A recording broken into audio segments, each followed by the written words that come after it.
From its ignorant adults to some blatant body shaming to a handful of dead bodies, violence, and innuendos that are hard to ignore, The Goonies features story components that made no sense for the young audience the movie was geared towards. Here are things only adults notice about The Goonies. The Goonies doesn't waste any time in grabbing your attention. In the film's opening seconds, viewers bear witness to the unfortunate scene of a prisoner hanging in the county jail as an officer releases the inmates for lunch. Turns out the joke was on that cop, and us. The prisoner is Jake Fratelli, and he lures the cop in only to reveal he wasn't actually dead. With a wry smile, Jake clobbers the man and unhooks himself from the makeshift noose he created.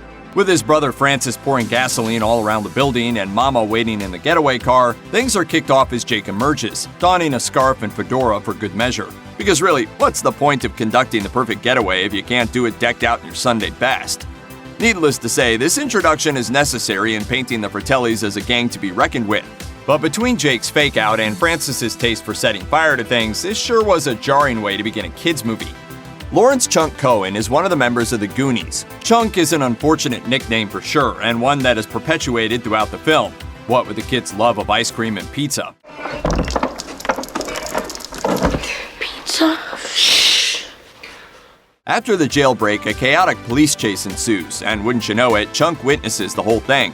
Instead of listening to his story, though, fellow Goonie Mouth forces the kid to do the embarrassing truffle shuffle in order to grant him entry to the house. But this sort of fat-shaming wouldn't fly today. Richard Donner told Uproxx in 2015, "So much humor comes from pain. Although I'm sure he was too young to be analytical about it, but I'm sure that was part of his instincts. It was a painful scene." Painful or not, that scene really painted a picture as to who Chunk was. He ended up spending most of the film separated from the group, leading to the inevitable relationship he created with Sloth. From being a prisoner to the Fratellis to making friends with Sloth, the movie ends with Chunk inviting the 7-foot-tall, emotionally challenged stranger to live in his house.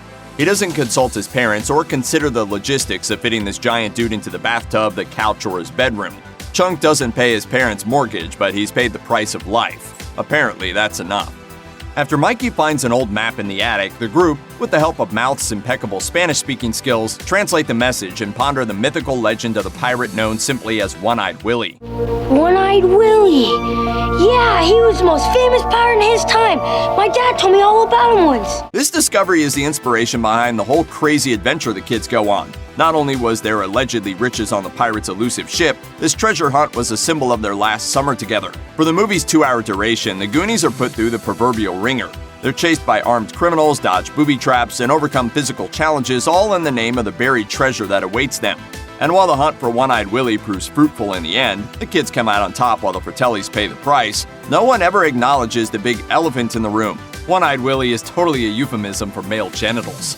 The kids set off to do their Goonies thing, leaving Mikey's big brother Brand all tied up. That doesn't stop him for long. To catch up to the gang, he takes extreme measures, which includes hijacking a young girl's bicycle.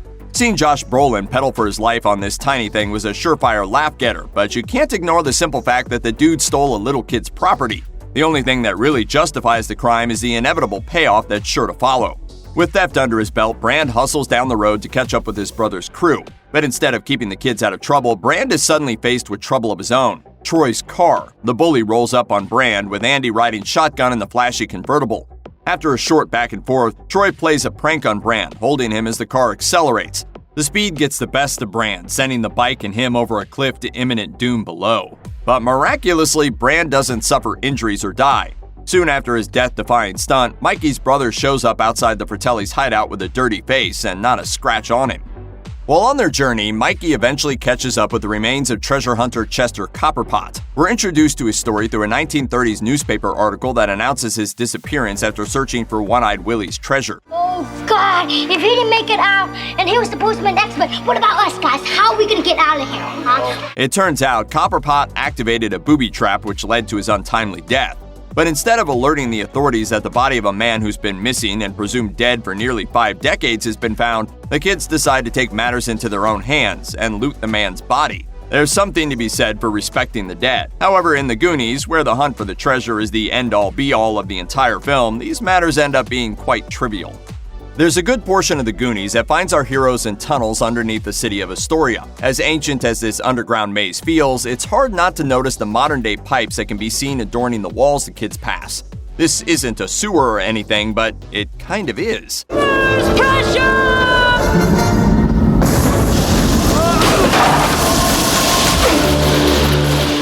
We're now roughly at the film's halfway point, and it's an integral part of the story. Do the kids continue on their mission of finding One-Eyed Willie, or do they bail to the warm beds awaiting them above ground? This conundrum comes to a head once Mikey and the gang come across the wishing well in town, which happens to connect with the tunnel they're lost in. It also happens to reconnect Steph, Andy, and Brand with Troy. Aside from the fact that he's conveniently hanging with his buds at the well, this moment marks a fork in the road for the gang. Do they return to the adult world by taking a ride in Troy's bucket? We all know how this ends up, but what's the deal with the bucket being the only option to save the kids from the cold, wet bowels of the city? Let's remember, there were modern-day pipes on the tunnel walls, so obviously there had to be a ladder somewhere, right? This whole Goonies adventure began with the solid reality that Mikey and Brand would be moving due to their house's pending foreclosure. It's our last weekend together. Last Goonie weekend. As fantastical as it was, the climax tied up every loose end in one baffling sequence. After the kids escape One-Eyed Willie's ship alive, they arrive on the town's beach where, conveniently enough, their parents, the police, and the press are waiting. As the kids are reunited with their families, Troy shows up with his wealthy father, the guy out to buy the Walsh family's home. Aside from wondering how they all knew to come to this beach at the same time, you have to appreciate the audacity of Troy's dad. As families are reunited and the kids are proven to be safe, foreclosure paperwork is handed to Mike's dad, and he almost signs it right there on the beach. Thanks to Mrs. Walsh's maid, Rosalita, all is fixed. Checking the pockets of one of the kids' jackets, she finds a bunch of jewels. Suddenly, everybody buys into the One-Eyed Willie myth. Mikey's father makes an immediate decision to rip up the foreclosure paperwork, announcing they'll never sell the house, ever. That's all well and good, but these are jewels found in a kid's pocket. It probably would have been a good decision to have them appraised first, right? But right now they gotta do what's right for them. Cause it's their time. Their time. Up there. Down here, it's our time. Mikey's impassioned speech in the tunnels encapsulates the whole film. Much like other 80s kid-centric stories, the role of adults were pretty ancillary here. That's all well and good, but what happens when a group of children goes missing in a small town such as this? We'd assume there'd be some sort of uproar, and yet the only people who get a slap on the wrist are the Fratellis. Like any great film, The Goonies suspends our disbelief from start to finish. That's what we love about the classic. But let's be real here. A group of unruly kids acting like Mikey and his friends would result in some sort of punishment. We're pretty sure no one got grounded, and with the press and police crowding the beach at the movie's end, one has to wonder, did the Goonies ever go into therapy? After all, they had multiple run-ins with death. Did the police debrief them after they found those dead bodies? And where's Child Protective Services in all this? The 80s, man. What a weird time to be alive.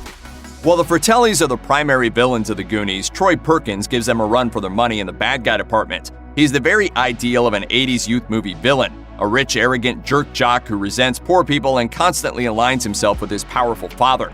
He's even spotted wearing country club clothes and a visor, the very uniform of Reagan-era filmdom villainy. Adding another level of awfulness to Troy, and beyond the obvious signifiers noticeable by even the youngest viewers, he's a predator. Likely used to getting whatever he wants whenever he wants it, Troy leers at, makes plays for, and all but stalks Andy throughout the Goonies. Kids watching probably won't understand when he utilizes a car's rearview mirror to attempt to sneak a creepy peek up Andy's skirt. He laughs at her when she tells him to stop. Andy later casually mentions that Troy has been looking down her shirt, and just before he discovers the Goonies in the well, Troy brags to his friends about his future plans with her. I put it this way, I didn't make it with her yet. And I stress yet. That's a euphemism delivered in an alarming and deeply off-putting way. The Goonies gets more than just one happy ending of the Goon Squad evading the Fratellis, reuniting with their parents, avoiding foreclosure, and uncovering the coolest pirate ship in movie history. There's also the matter of Sloth, the third Fratelli kid. Initially considered a monstrous villain, he's redeemed when Chunk provides contact from a decent human being, attention, and a baby Ruth. And now, the final crowning touch to this cake. Talk about a spoon of... To kids watching the movie, Sloth was misunderstood, or a bad guy turned into a good guy. Adults will notice the lead-up to Sloth's redemption. He was the victim of some deplorable acts of abuse. When audiences first catch a glimpse of Sloth, he's chained up, and his brother Jake is torturing him with his singing. His family imprisons him, purposely upsets him, and then leaves him all alone with food tantalizingly out of reach. That the Fratellis purposely starve Sloth is made apparent both when he rips his chains off the wall to get to Chunk's baby Ruth, and when he helps himself to the ice cream in the freezer while Chunk is on the phone. From the beginning of the film, audiences were dealt a bunch of visuals that showed how dangerous of a force the Fratellis were, and once the kids meet the crime family, it's revealed they'll stop at nothing to find One-Eyed Willie's treasure as well. Armed with knives, guns, and even at one point a sword, the Fratellis proved themselves to be a ruthless gang of outlaws. As dangerous as they were, though, it seems that our team of young heroes were quicker and smarter. Time and again, the Goonies found themselves steps ahead of the criminals, until they finally faced them in the climactic fight on One-Eyed Willie's ship. Cornered, the kids were running out of options, and then Data stepped up with his odd gadgets and glorious gumption. Swords and guns were no match for the kids' utility belt, which eventually took down the crime family. A biting mechanism to Francis's crotch was the beginning of the Fratelli family's downfall. Science and innovation proved themselves to be the ultimate weapons here. After all, this is a Goonies world, and we're just living in it. Check out one of our newest videos right here. Plus, even more Looper videos about your favorite movies are coming soon. Subscribe to our YouTube channel and hit the bell so you don't miss a single one.